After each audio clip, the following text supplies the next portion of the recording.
माग आमच्या मंडळी. ती लगेच आठवेल, बाई कुठले आता, नेमकंच लग्न झालं 2-3 महिन्यापूर्वी. आणि ती पाहुणी आलेली गावात, तिच्या मामाचं गाव आमचं गाव. बाई आणि कुठले आता, आमकं गाव. हे सासरे, पुढचे सासरे आहेत का काय तुमचे धोत्रामुळं. आमच्या घरचे म्हणले, बाई कीर्तनात तुम्ही घाली जा धोतर, पण घरी आल्यावर पॅन्ट घाली जा. म्हणलं नको रे येडेवान, नको करू तू असं कशाला. नाही बाई ते काय पान होती बाई, सासरेच म्हणली. म्हणलं काय होते म्हणली, मग तिच्या म्हणण्यावर काय बघायचं, इतका काय ताण घ्यायचा. पण फुरसनाला साधं समजायचं नाही बरं. 5ची मोटर जर चालू असेल आणि दांडात जर फुरसन पडल तर ऊस कोरडा आणि एरांडच भिजत येत. असं होतं की नाही भाऊ, दांड फुटल्यावर. हो हे गेलो वाढायलाच पाणी. हो मग मी काय केलं, नाना 2 पॅन्टी आणल्या. त्याला मापाची गरज नाही, बेताची गरज नाही. त्या पॅन्टीचं नाव संध्याकाळ पॅन्ट. त्या पॅन्टीचं नाव संध्याकाळ पॅन्ट म्हणजे नाईट पॅन्ट. नाईट म्हणजे संध्याकाळच ना. बेताचं काम नाही, याची उपसान त्याला घाला. 2 वस्तूला बेतच लागत नाही, नाईट पॅन्ट आणि गाऊन. आणि या दोन्ही पोशाख आपल्या भारताचे नाहीत. हो याला काय बेत लागतच नाही ना. मग मी तुळशीपाशी ते दोन्ही आणून टेकलेत. आमच्या घरचे म्हणले, बाई आणल्याच नाही का पॅन्टी. म्हणलं हो, तो नाही ऐकून कोणाचं ऐकून. 2 कलरच्या आणल्या. म्हणलं मग ओळखू आल्या पाहिजे, लोक म्हणतील एकच घालायला. 2 कलरच्या आणल्या. म्हणलं इतक्या लवकर कसं काय शिवल्या. म्हणलं टेलर ओळखीचा होता, मी सोबतच शाळेत होतो, त्याच्यामुळे पटकन शिवून दिले. घरात नेल्याबरोबर पॅन्टीच्या खाली कोयते होते ऊस तोडायचे. बाईन हे कशाला आणलं. मी म्हणलं आता पॅन्टी घातल्यावर आपल्याला कोणी कीर्तनाला सांगणारच नाही. आता आपल्याला ऊस तोडायला जावंच लागणार आहे. त्या जशाला तशा पॅन्टी दुसऱ्याला देऊन टाकल्या. 19 वर्ष झालं मला अजून म्हणलीच नाही पॅन्ट घाला. असं आमच्या इथं घडच नाही. तुम्हाला राग येईन म्हणून आमच्यावर घेतलं आणि तुमचं दळायलो हे ध्यानात ठेवा. हो इतकी येडपट बायको असल्यावर मी गेलो असतो ना रामदेव बाबाच्या आश्रमावर, जय बम बम बोले, तिथंच ब्रश शिकले असते, तिथंच काय विकलं असतं. आणि तिथं काय कमी आहे का, किती लागते सेवादारी. त्यानं नसतं येऊ दिलं तर कुंभमेळ्यात आहे का नाही महाराज, तिथं काय कमीच नव्हती ना. फक्त तुमचं सांगायला लागलो. काय सांगू लागलो, ते पाईप वायर ते शेतकरी आला धोत्रावर बिचारे साधं. हे इंजिनियर हे ते आपले स्वाक्स बुट गिट सगळे पदशीर. हो मामा तुम्हाला काय कळतंय. त्या कंडक्टरला म्हणलं दिन, म्हणलं तुम्हाला कळतं का हो काय ते. 2 तिकीट घ्याले आणि तुम्ही 14 रुपयासाठी 50 रुपये. मी नोट वापस घेतली. माझ्यासोबत जे पिशवी घ्यायला होतं का त्यात जो दिली.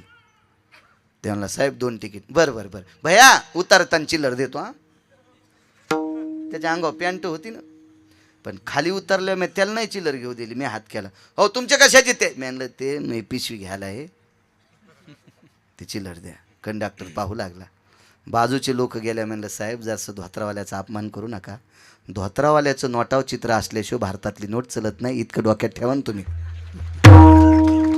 धोत्रावाल्याचा कशाला अपमान करता. म्हणलं माझ्यासोबत पॅन्टीवर आलंय, त्याची 9 दिवस झालं पॅन्ट धुतली नाही त्याच्या माईनं, आणि तरी तुम्ही त्याला तिकीटं दिलं, चिल्लरं दिली. मी रोज धुत आहे, त्याचं नाव धोत्र. मी रोज धुतल्याला घालितो तरी तुम्ही मला येडेवानी करता. असं नका करी जाऊ कंडक्टर साहेब. जिनच्या पॅन्टीवाल्यानं जरसं भानात ठेवा, 72च्या दुष्काळात धोत्रावाल्यानं 1 टायमाला भाकरी खाल्ल्या, आपल्यासाठी प्रॉपर्ट्या कमवून ठेवल्या. आता धोत्रावाल्याला सांभाळा, तर पंढरपुरातला मालक तुमच्यावर कृपा करील.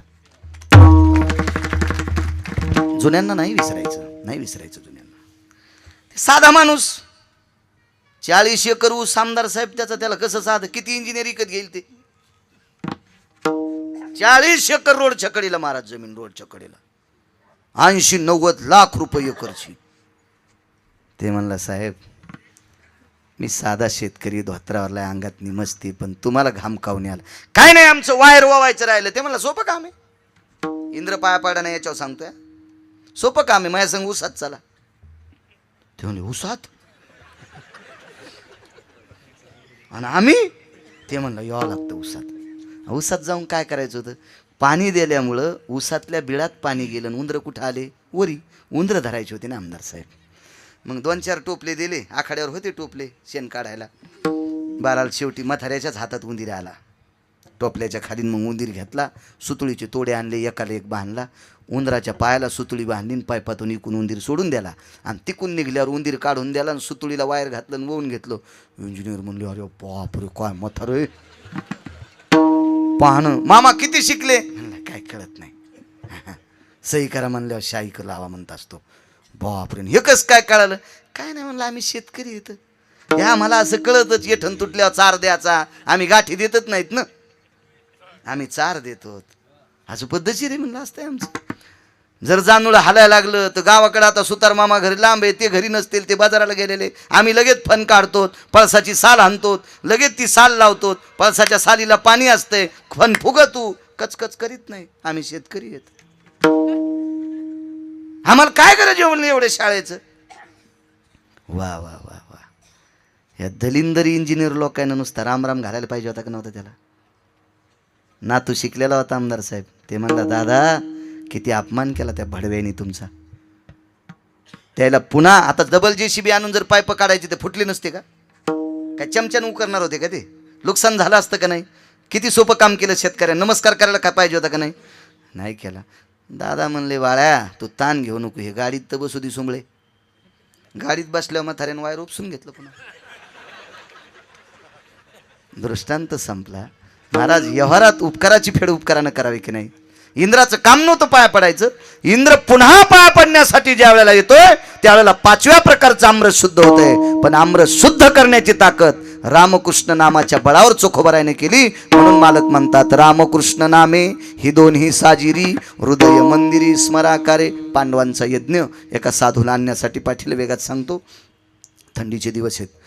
पांडवांचा यज्ञ 22 दिवस शिल्लक राहिलाय. पूर्णाहुतीचे मंत्र एका साधूला येत होते, 4 साधू होते. त्या साधूला आणायचं ठरलं. पण त्या साधूला आणायला ज्या वेळेला धर्मराजा गेले त्यांनी सांगितलं 60,000 यज्ञाचं पुण्य पाहिजे. धर्मानं सांगितलं आमचा पहिला चीज कला आहे, तर 60,000 यज्ञाचं पुण्य कुठं द्यावा? अर्जुनाला पाठवलं. अर्जुनानं जगाच्या मालकाचा लेटर पॅड दिला. ते लेटर पॅड यज्ञात टाकलाय, नाही आलं म्हातारं. भीम ताकदीच्या बळावर भीमाना असे दंड दाखिले.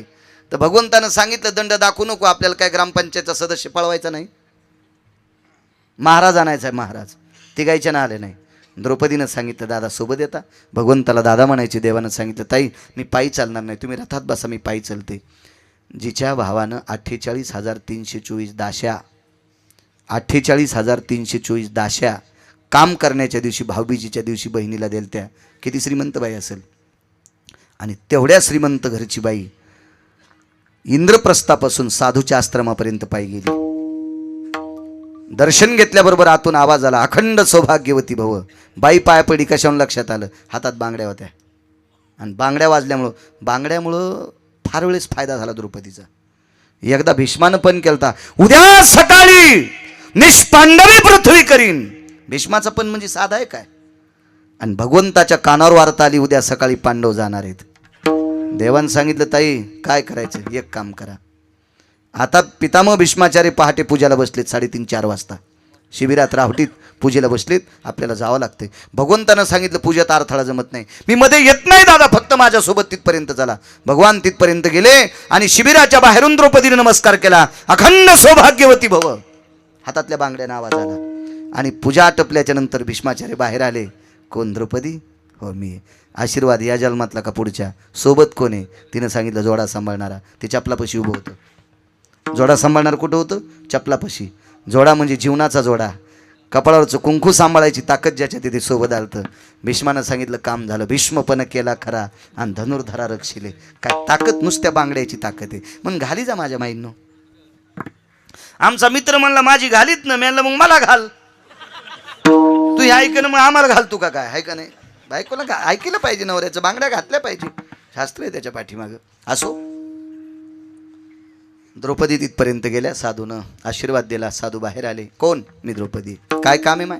काही नाही, आमच्याकडे येत नाही. माय तुला माहित आहे मी धर्माच्यानं आलो नाही, भीमाच्यानं आलो नाही, अर्जुनाच्यानं आलो नाही. नकुल सहदेवा इथे आले असते तरी येणार नव्हतो. तुझ्याच्यानं कसं येईल? महाराज मला सांगा ना. त्यांनी सांगितलं 60,000 यज्ञाचं पुण्य पुरे का? पुरे का म्हणल्याबरोबर साधू खालीच पडले. द्रौपदीने विचारलं महाराज तुम्हाला जास्त यज्ञाचं पुण्य पाहिजे का? एवढ्या यज्ञाचं पुण्य तुझ्याकडे कुठं? पांचाळ नरेशाने इतके यज्ञ केले का? ते काहीच विचारू नका.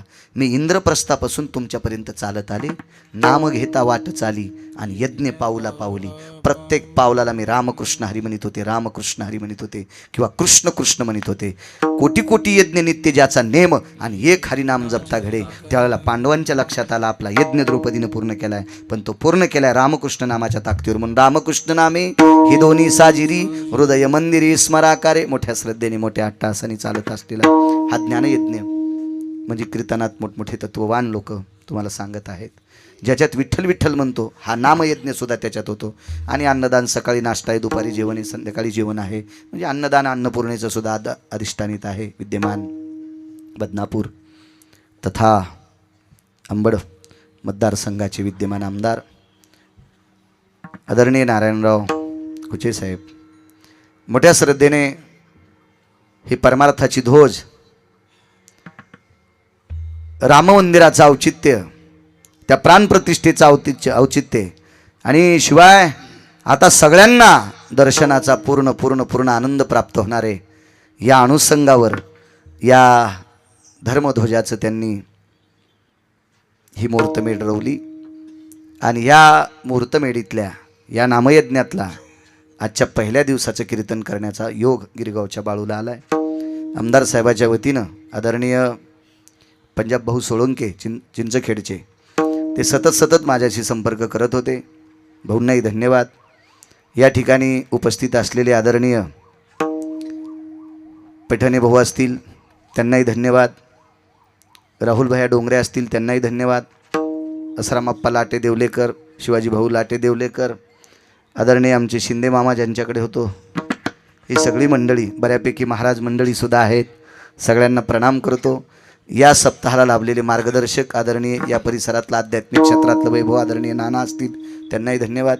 काका महाराज असतील, आदरणीय ज्यांच्याकडे गोशाळा आहे भाऊ त्यांच्याकडं रवी महाराज, त्यांच्याकडे रवी महाराज मधने त्यांच्याकडं शिवाजी भाऊ गोशाळा आहे. परिस्थिती इतकी साधी त्यांची, इतकी नाजूक परिस्थिती, पण तरी पण त्यांच्याकडं गोशाळा आहे. मला वाटतं आता गाईसाठी 50,000चा निधी पाचपूर बाबांनी तुम्हाला दिला आहे. वा छान. शेडसाठी पाचपूर बाबांनी. वा वा वा. आत्तापर्यंत 2,500 गोशाळा पाहिल्या मी आमदार साहेब. 2,500 गोशाळेतला एक बी व्यक्ती म्हणला नाही की मला पाचपूर बाबांना निधी द्यायला नाही. आत्तापर्यंत महाराष्ट्रातल्या 2,500 गोशाळेला त्यांचा निधी.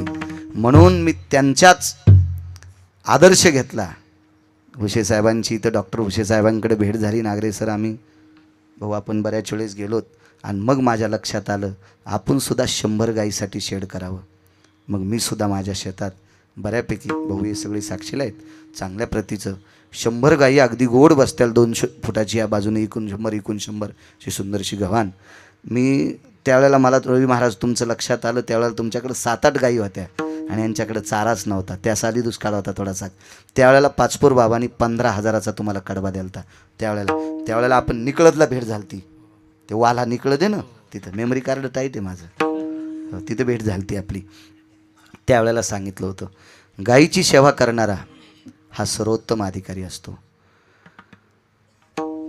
जाबाली नावाच्या साधूचा पुरावा आहे, ज्याला गाईची सेवा घडली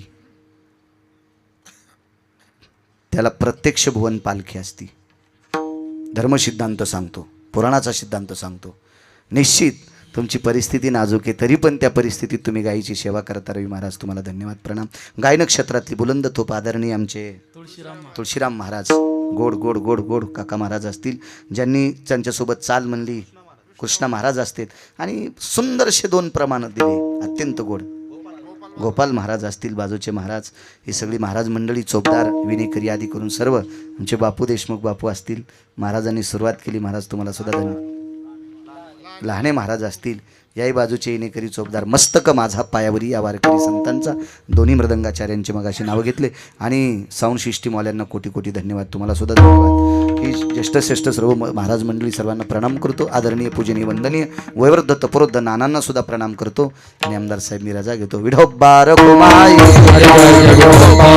मिनिटं बसा. ज्ञानेश्वर माऊली राज माऊली तुकाराम ज्ञानेश्वर माऊली उठू नका जागेवर ज्ञानेश्वर विठ्ठल